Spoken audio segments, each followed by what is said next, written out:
तो दोस्तों आप सही स्वागत है आप सही के अपने यूट्यूब चैनल पर। आज है 31 जनवरी 2021 और सीटेक 2021 का मैथ्स का पूरा हम आज सोल्यूशन डालने वाले हैं आज के इस वीडियो में। ठीक है, जितने भी हमारे सीटेक के कैंडिडेट हैं जिनका एग्जाम हो चुका है या आगे अगर आप लोग सीटेक की तैयारी कर रहे हैं उनके लिए दोस्तों आज की ये वीडियो काफ़ी महत्वपूर्ण होगी, तो आप लोग अंत तक जरूर बने रहें। अगर आप लोग पहली बार इस वीडियो को देख रहे हैं तो वीडियो के ठीक नीचे दोस्तों एक लाल कलर का सब्सक्राइब का बटन होता है, उसको प्रेस करके बेल आइकन को जोड़ दबा लें ताकि हम आगे कोई भी एजुकेशनल वीडियो अपलोड करें सीटेक 2022 या 2021 से रिलेटेड आप सभी तक सबसे पहले नोटिफिकेशन पहुंच जाए। आज का पूरा वीडियो हम लोग प्राइमरी लेवल के आपके गणित का लेकर आए हैं 31 जनवरी 2021 का मॉर्निंग शिफ्ट का सबसे पहले और सबसे सटीकता के साथ।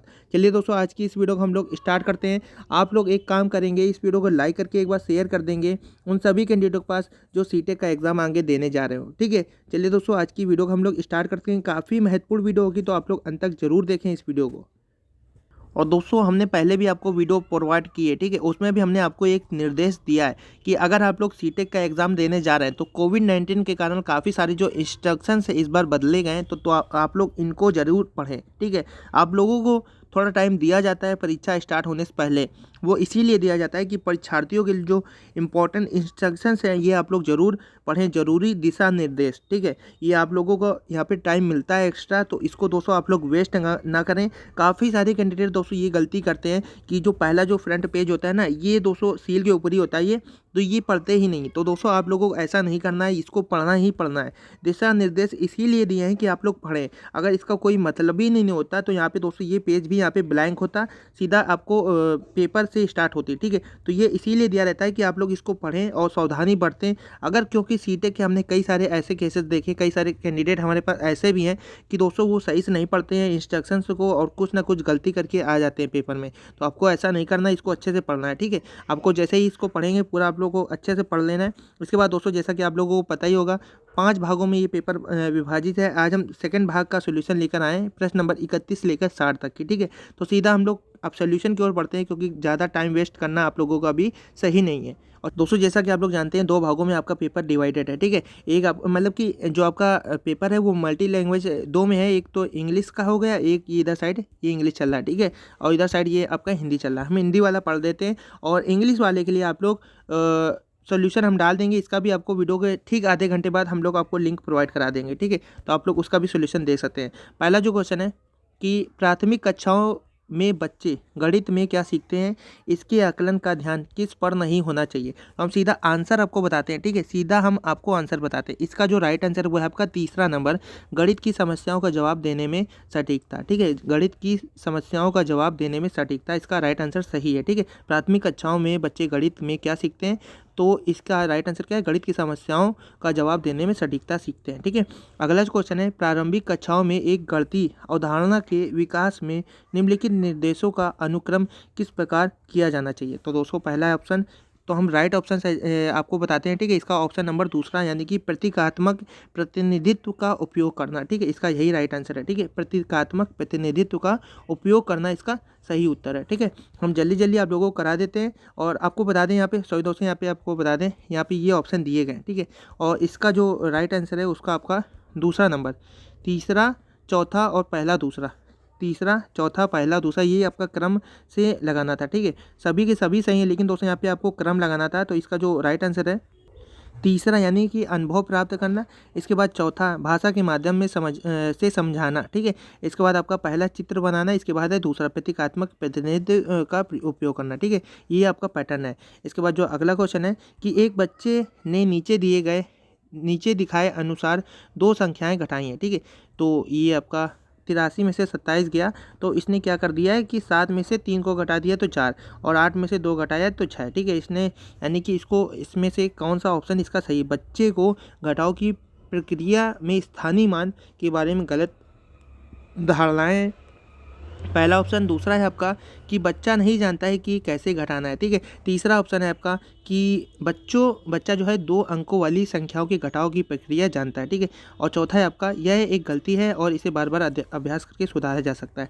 तो दोस्तों इसका जो राइट आंसर है वो है आपका पहला ऑप्शन। ठीक है, इसका पहला ऑप्शन इसका क्या है, पहला ऑप्शन इसका राइट आंसर है। जी हाँ दोस्तों, बच्चे को घटाव की प्रक्रिया में स्थानीय मान के बारे में गलत अवधारणा है। ठीक है, जब जैसा कि आप लोग देख ही पा रहे होंगे यहाँ पे जैसा कि आप लोग देख ही पा रहे होंगे 83 में से 27 घटाया उसने, ठीक है, तो 3 में से उसने 4 घटा दिया, ठीक है, 7 में से 3 घटा दिया तो वही 4 आया। तो बच्चे को घटाव की प्रक्रिया में स्थानीय मान के बारे में गलत अवधारणा इसका राइट आंसर है, ठीक है। इसके बाद आपका चौथा अब क्वेश्चन है कि अधिगमन और आकलन के चक्र में निम्नलिखित चरणों को क्रम से व्यवस्थित करना है। आपका पहला ऑप्शन है कि शिक्षण अधिगमन के साथ एकीकृत आकलन, दूसरा है शिक्षण अधिगमन और आकलन की योजना बनाना और संगठन, ठीक है, तीसरा है प्रगति रिपोर्ट का विकास, चौथा है आपका बच्चों के अधिगमन और प्रगति की प्रतिपुष्टि की रिपोर्टिंग और उसका संचार। तो दोस्तों इसमें से जो राइट आंसर है ये आपका ऑप्शन नंबर यहाँ पे, सॉरी दोस्तों यहाँ पे,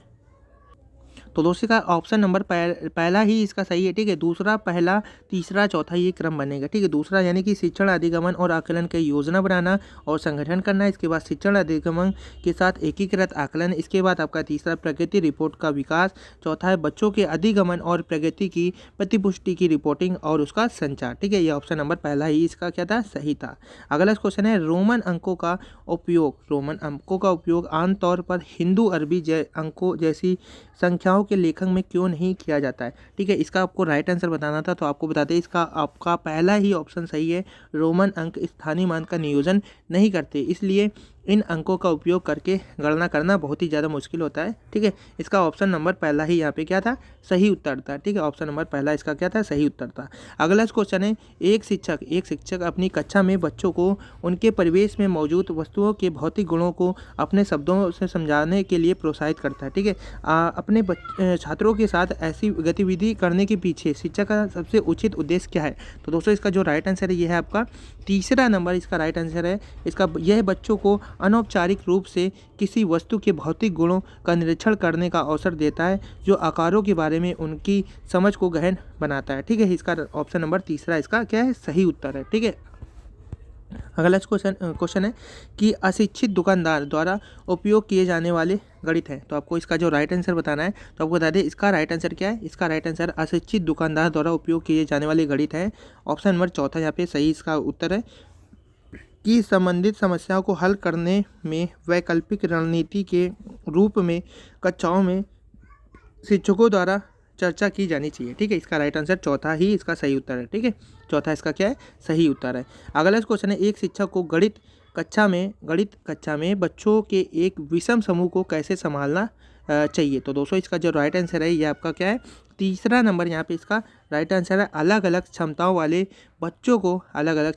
बच्चों को एक साथ सामूहिक रखकर ताकि वे एक दूसरे से सीख सके, ठीक है। ऑप्शन नंबर यहाँ पे क्या है, तीसरा इसका सही उत्तर है।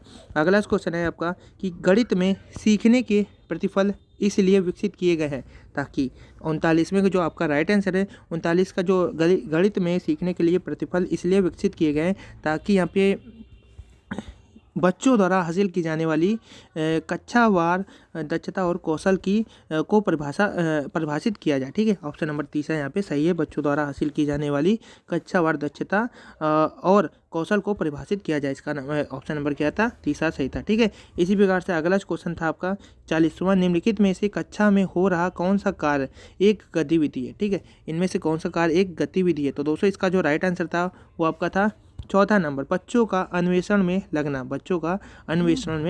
इसका क्या है, सही उत्तर है, ठीक है। बच्चों का अन्वेषण में लगना इसका क्या है, राइट आंसर है। इसी प्रकार से अगला क्वेश्चन है बच्चों के बीच गिनती के कौशल को विकसित करने के लिए निम्नलिखित में से कौन सा पूर्व संख्या अवधारणा के रूप में सीखने के लिए आवश्यक नहीं है। तो दोस्तों इसका जो राइट आंसर था वो आपका तीसरा नंबर सही था।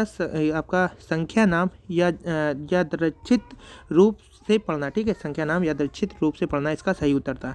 इसी प्रकार से अगला क्वेश्चन था एक बच्चे से यह पूछने पर कि क्षेत्रफल क्या है तो उसने लंबाई गुणे चौड़ाई उत्तर दिया। क्षेत्रफल की अवधारणा के बारे में बच्चे की समझ के बारे में आप क्या कह सकते हैं, ठीक है। तो दोस्तों इसका जो राइट आंसर है ये आपका दूसरा नंबर सही, बच्चे ने किसी भी बंद आकार के क्षेत्रफल के समान विचार को आयत के क्षेत्रफल के रूप में उपयोग किया, ठीक है। इसका राइट आंसर दूसरा इसका राइट आंसर है। इसी प्रकार से गणित सीखने के संबंध में निम्नलिखित में से कौन सा कथन सत्य है, ठीक है। तो दोस्तों इसका जो राइट आंसर था इसका था तीसरा, हर कोई गणित सीख सकता है, हर कोई गणित जो है सीख सकता है, इसका राइट आंसर है। ठीक है, अगला क्वेश्चन है, पाइथागोरस प्रमेय को सिखाने के लिए एक शिक्षक ने एक शीट वितरित की जिस पर समकोण वाले 4 त्रिभुजों को खींचा गया था और बच्चों को त्रिभुजों की भुजाओं के बीच संबंध खोजने के लिए कहा जाता है। तो दोस्तों उपस्थित परिस्थिति में शिक्षक ने प्रयोग किया है, क्या प्रयोग किया है? तो दोस्तों इसका जो राइट आंसर था ये आपका आगमन विधि, इसका ही राइट आंसर है। ठीक है, आगमन विधि क्या है, इसका सही उत्तर है। ठीक है,